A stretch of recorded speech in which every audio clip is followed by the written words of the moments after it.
Welcome back to the channel. Don't forget to like, share and subscribe for more updates. Today we are exploring an amazing topic of Photoshop, how to create advanced double exposure effect with blend if.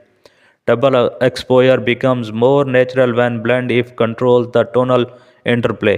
Place the portrait and the landscape image in separate layers. Open layer style on the landscape layer. Adjust the underlying slider to reveal the face through highlights. Split slider for perfect feathering. Suddenly the landscape melts into the portrait beautifully. Unlike masking, blend if reacts dramatically to brightness levels. Add a curves adjustment layer to refine exposure. The blend instantly adopts because the technique is non-destructive. Thanks for watching.